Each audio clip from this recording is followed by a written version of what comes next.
कर यतन मिटे सब सत्य, किसी ने ना जाना। नादान वही है हाय, जहाँ पर दाना। फिर मूढ़ क्या जग, जो इस पर भी सीखे। मैं सीख रहा हूँ, सीखा ज्ञान भुलाना। यहाँ पर मैं पहले आपको कठिन शब्दों के अर्थ बता देता हूँ। यतन होता है प्रयास करना, कोशिश करना, प्रयत्न करना। नादान होता है भोलापन, नासमझी। दाना होता है लोभ, भोग की सामग्री। मूढ़ होता है मूर्ख। तो यहाँ पर हरिवंश राय बच्चन जी कहते हैं कि ये जो संसार के जो सब लोग हैं, कर यतन मिटे सब। ये जो संसार के लोग हैं, उन्होंने सत्य को जानने के लिए, सत्य किसी ने न जाना, सत्य को जानने के लिए खूब प्रयत्न किए, बहुत कोशिशें की, परंतु ये इसको कोई नहीं जान पाया। नादान वही है हाय, जहाँ पर दाना। और इस कारण जिसे भी देखो, सब लोग नादानी करने पर लगे हुए हैं। इस संसार की जो भौतिक चीजें हैं, लोभ हैं, उनके पीछे पड़े हुए हैं। और वहीं पर वो दाना यानी उसके माया जाल में, मोह माया के जाल में फंस जाते हैं। फिर मूढ़ ना क्या जग, जो इस पर भी सीखे। मूढ़ होता है मूर्ख। तो क्यों ना मैं इस संसार को मूर्ख कहूं।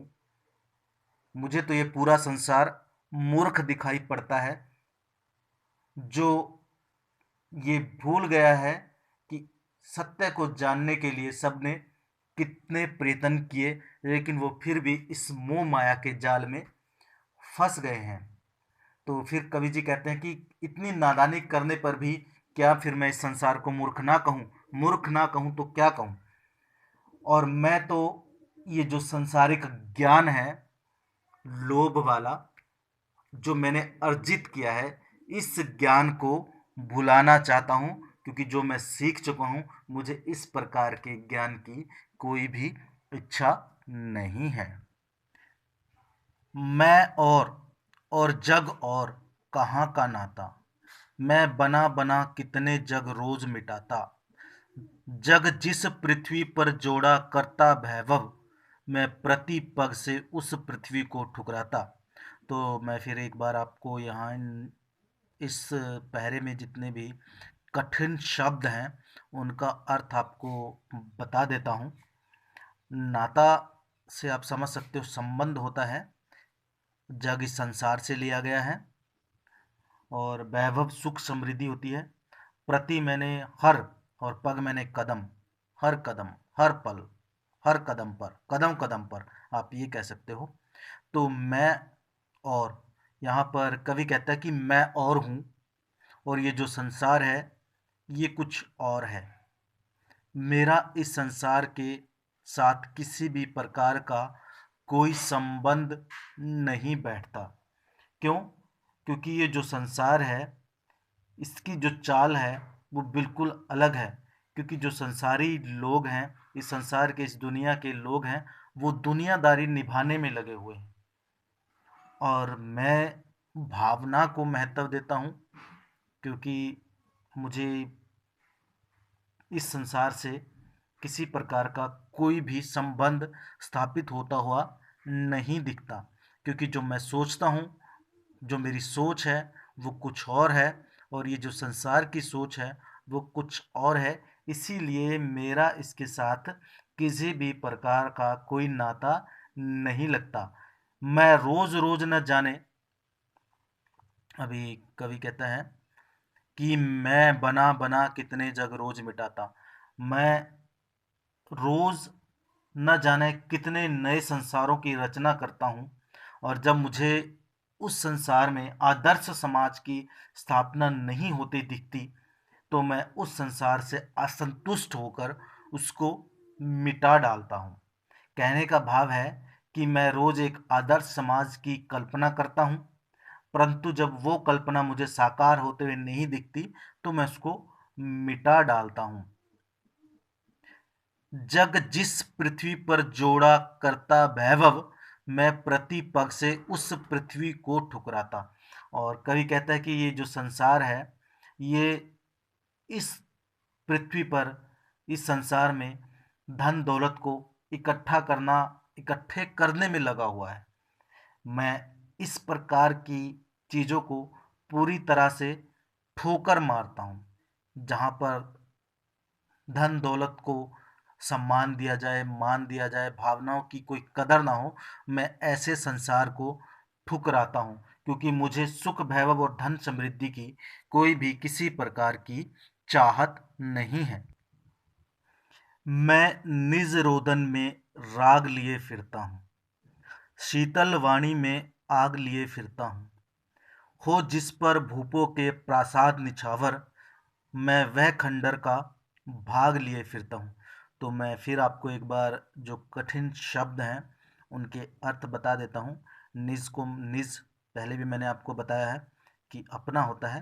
रोदन रोना, रुदन दुख के आंसू। राग होता है प्रेम, गाना, दीवाना। वैसे यहाँ से इस में राग का मतलब प्रेम से है। शीतल वाणी में आग लिए फिरता हूँ। जो आग है, यहाँ पर आग का मतलब अग्नि से नहीं है, जोश से है, आवेश से है। और जो भूप होते हैं, भूपों यानी राजाओं से लिया गया है। प्रासाद होता है, वो मंदिर वाला प्रसाद नहीं कह सकते आप, ये प्रासाद है। तो यहाँ पर इसका अर्थ होगा महल। निछावर करना होता है, आपको पता है, कुर्बान करना।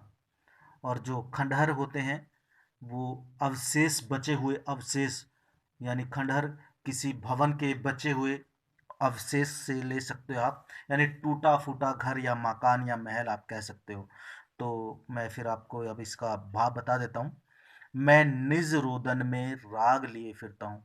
कहते कवि कहता है कि जो मेरा रोना है उसमें भी राग छलकता है, प्रेम छलकता है। मैं अपने गीतों में प्रेम के आंसू रोता हूँ।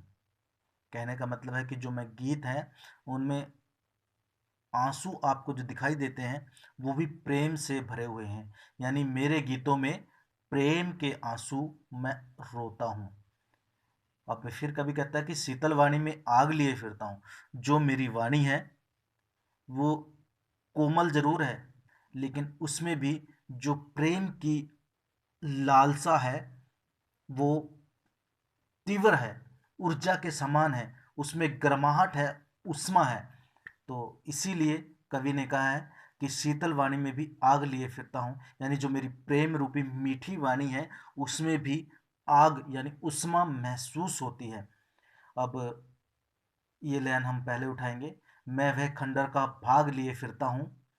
तो कहता है कि जो मेरा प्रेम है वो निराशा से भरा हुआ है। अब मुझे ऐसा प्रतीत होता है कि वो खंडहर के समान है, क्योंकि प्रेम पर तो हो जिस पर भूपों के प्रासाद निछावर।